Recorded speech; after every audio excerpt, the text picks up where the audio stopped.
July 26th, 2017. The Fireball ride at the Ohio State Fair is mid-spin when a steel support beam snaps from excessive corrosion. Seats detach at 40 feet in the air. Tyler Jarrell, 18 years old, is thrown 50 feet and killed instantly. This should never have happened. Accident 1. The Verrückt decapitation. August 7th, 2016. Caleb Schwab arrived at Schlitterbahn Water Park in Kansas City with his family for Elected Officials Day, because his father Scott Schwab was a Kansas state representative, and the park was offering free admission to lawmakers' families, making it what seemed like a perfect summer day for the 10-year-old and his 3 brothers. Caleb and his brother Nathan ran straight to the Verrückt water slide, which towered 168 feet above the ground and held the Guinness World Record as the tallest water slide on Earth, sending riders plummeting nearly straight down at speeds, approaching 70 miles per hour before surging up a 50-foot second hill. The name Verrückt is German for insane, which should have been the first warning sign that this ride was designed without proper engineering oversight. As the brothers climbed the 264 steps to the top, they were unaware these would be their last moments together. Caleb was placed in the front seat of a 3-person raft with 2 adult women seated behind him. But because Caleb weighed only 74 pounds while the women weighed 275 and 197 pounds respectively, this created a dangerous weight distribution that experts later concluded contributed to what happened next. As the raft descended the first drop and climbed the second hump, it went airborne, and Caleb was launched into the air where he struck a metal support beam holding the safety netting above the slide, and the impact decapitated him instantly, while the 2 women suffered serious facial injuries, including a broken jaw and facial bone fractures.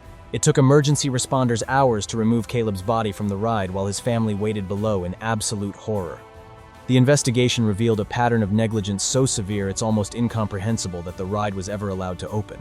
Jeff Henry, the park co-owner who conceived Verrückt, was a high school dropout with no engineering credentials whatsoever, and John Schooley, who assisted with the design, later admitted in court documents that they lacked technical expertise to design a properly functioning water slide and used crude trial and error methods before putting the slide into operation.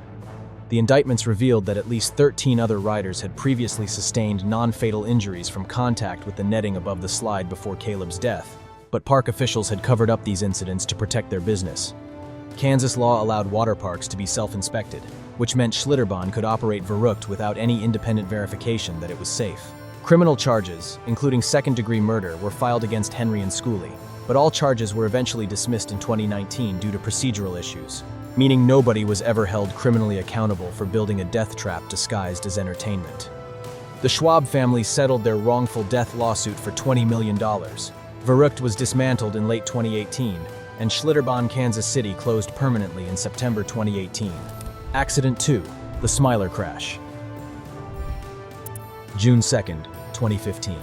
Vicky Balch, a 19-year-old university student, visited Alton Towers theme park in England with friends for what was supposed to be an ordinary fun day. But what happened that afternoon would change her life forever, in the most catastrophic way imaginable. Vicky and her boyfriend Joe Pugh, along with their friends Leah Washington and Daniel Thorpe, decided to ride the Smiler, a steel roller coaster that held the world record for most inversions, with 14 loops packed into a single ride. Despite technical difficulties causing delays throughout the morning, the group was eventually allowed to board and took seats in the front row. What they didn't know was that an empty test carriage had stalled on the track ahead of them due to a computer malfunction, and ride operators had made the catastrophic decision to manually override the safety system and send their fully loaded carriage around the track anyway, without verifying the obstruction had been cleared. Their carriage reached speeds of approximately 50 miles per hour as it barreled toward the stationary empty carriage, and when the collision occurred, the impact was so violent that riders in the front row absorbed the full force, with their legs taking the most devastating damage. Vicky's legs were crushed beyond repair. Joe sustained 2 shattered kneecaps and severe hand injuries. Leah's legs were mangled with catastrophic damage, and Daniel suffered serious injuries as well. It took rescuers more than 3 hours to free all the riders from the wreckage, and during those agonizing hours, Leah was bleeding so heavily that the air ambulance had to fly in emergency blood supplies to keep her alive at the scene. Vicky was rushed to the hospital where doctors worked desperately to save her legs, but the damage was too severe, and she ultimately underwent a through-knee amputation that left her permanently disabled at age 21. Leah Washington had her left leg amputated above the knee and required extensive reconstructive surgery on her right knee. and she credits the air ambulance crew with saving her life that day. Joe Pugh's shattered kneecaps required multiple surgeries and left him with permanent mobility issues, and other riders suffered injuries ranging from whiplash to punctured lungs. The investigation revealed that ride operators had received a safety warning that the track wasn't clear, but they manually overrode the system because they were under pressure to keep the ride running and minimize delays. This decision to prioritize operational efficiency over passenger safety directly caused 4 people to suffer life-altering injuries. Merlin Entertainments, which owns Alton Towers, made history by becoming the first theme park operator to plead guilty to such serious safety violations and was fined a record £5 million. The company's revenue and visitor numbers plummeted, and up to 190 jobs at the park were made redundant. The Smiler eventually reopened on March 19, 2016, with additional safety features, but for Vicky, Leah, Joe, and Daniel, these improvements came far too late. Accident 3. The Orlando FreeFall death. March 24, 2022.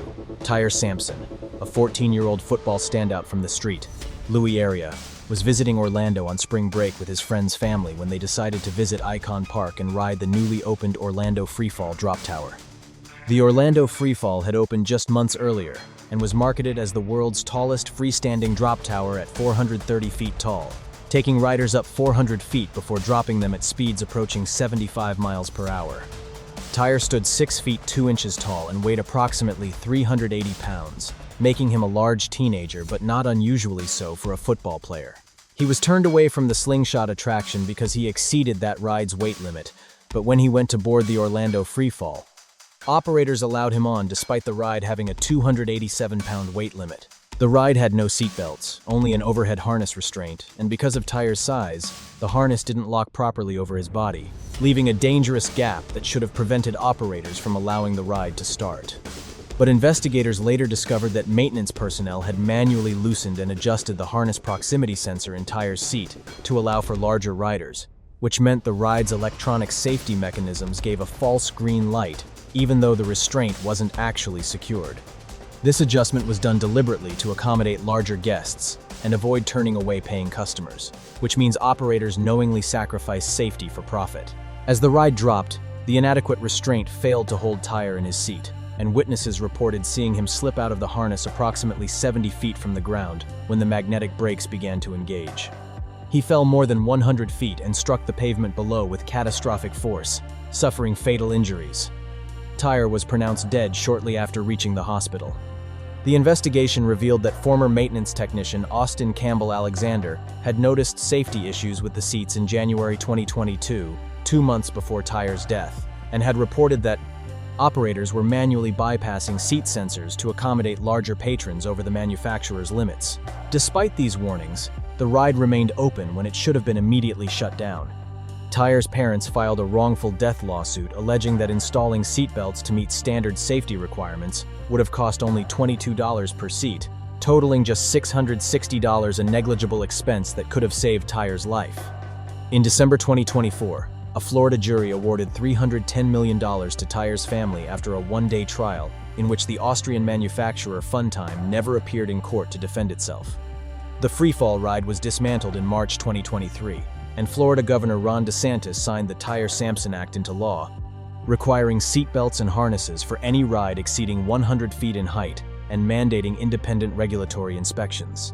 Tyre's parents are now pushing for this legislation to become federal law. Accident 4. The Ohio State Fair Fireball. July 26, 2017. Tyler Jarrell, an 18-year-old from Columbus who had recently enlisted in the U.S. Marine Corps, attended the opening day of the Ohio State Fair with his girlfriend Keziah Lewis, excited to enjoy the rides and attractions that marked the beginning of summer festival season. Tyler and Keziah decided to ride the Fireball, a pendulum-style thrill ride that swings riders 40 feet into the air while simultaneously spinning them at 13 revolutions per minute. The ride was operating normally at first, swinging higher and higher, but then without warning, a steel support beam that had been corroded by years of exposure suddenly snapped from the excessive deterioration, and an entire row of seats detached from the ride while it was at peak height. Video recorded by a witness shows the Fireball ascending normally before a section suddenly breaks away and bodies are ejected at high speed, with witnesses reporting seeing people launched at least 20 to 30 feet into the air before crashing to the ground. Tyler Jarrell was thrown approximately 50 feet and struck the pavement with devastating force, suffering fatal blunt force trauma that killed him almost instantly. Keziah Lewis was also thrown from the ride and suffered catastrophic injuries, including a broken pelvis, broken ankle, broken ribs, and severe internal damage that would require more than $2 million in medical expenses. Jennifer Lambert, 18 years old, sustained a traumatic brain injury so severe that she had to live in a specialized medical facility. And tragically, she died from liver failure in September 2018, making her the second fatality connected to the Fireball disaster. 7 other riders were injured with varying degrees of severity, 3 initially in critical condition. Dr. David Evans at Ohio State University Wexner Medical Center reviewed video of the accident and confirmed that multiple passengers were ejected at high speed with high energy, many feet into the air, and then crashed at a significant distance from the ride. The investigation determined that the accident was caused by excessive corrosion on the main support beam, which had gone undetected for an extended period and led to catastrophic failure. Tyler's mother, Amber Duffield, told reporters that losing her son felt like her stuffing came out and that the healing process would never be complete. In July 2024, a New Jersey court awarded a total of $78 million against KMG, the ride's manufacturer, with Keziah Lewis receiving $20 million, including $10 million in punitive damages. Ohio Governor Mike DeWine signed Tyler's Law in 2020, which strengthens safety inspection standards and requires that any parts posing danger must be immediately reported to engineers before the ride can operate. Accident 5, the Big Dipper collapse.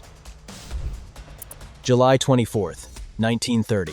Krug Park in Omaha, Nebraska, was packed with families enjoying a hot summer evening when riders boarded the Big Dipper, a massive 75-foot-tall wooden roller coaster that was one of the park's signature attractions, sending trains racing side by side at nearly 50 miles per hour across more than 60 miles of Douglas fir lumber.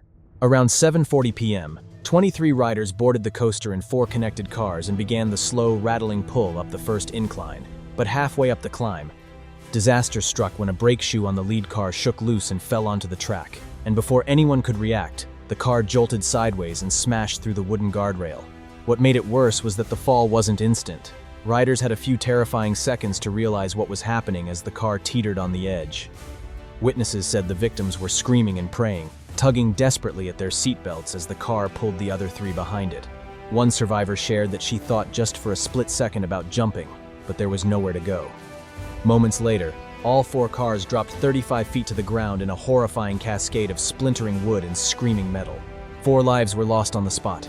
Charles Stout, who was crushed beneath the wreckage, Gladys Lundgren, 15-year-old Ruth Frell, and Tony Politica.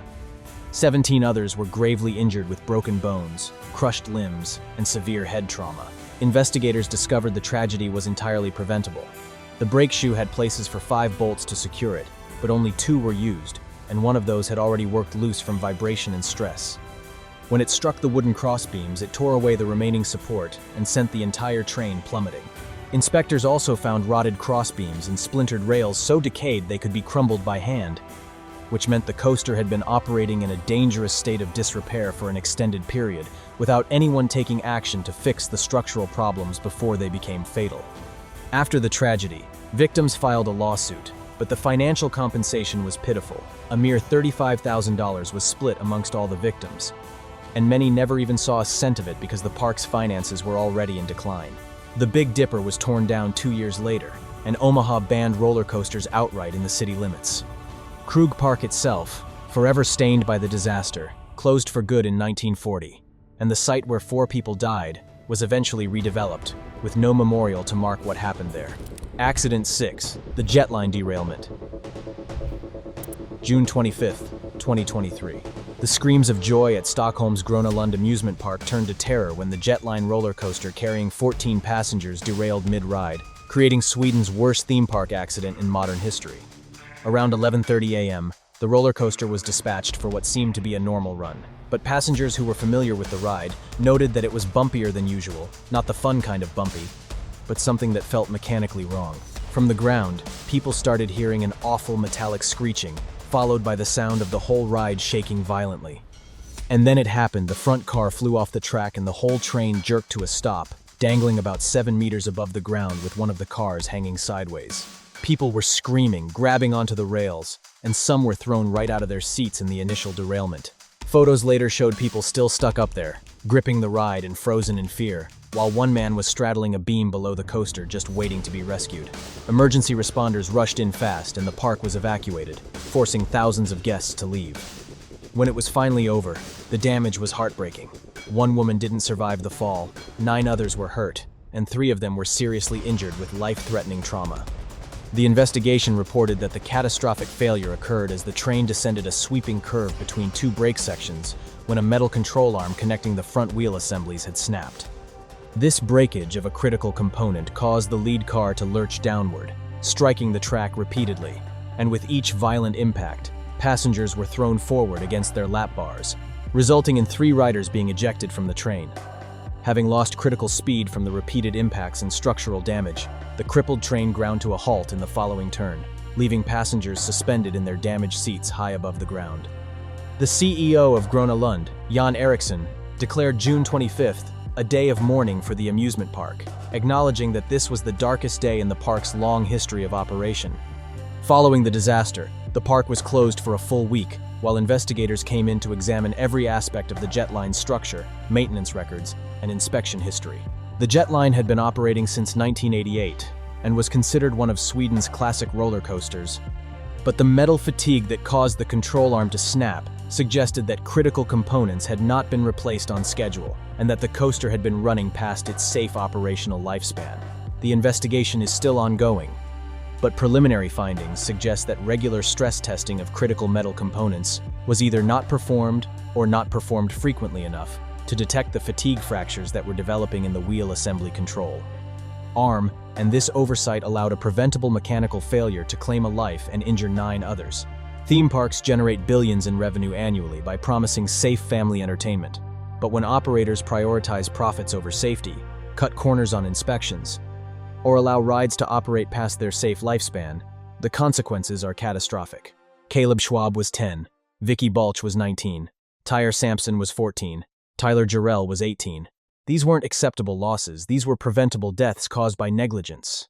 The rides that killed them have been dismantled, the parks have paid settlements, and new safety laws bear their names, but no amount of legislation brings them back.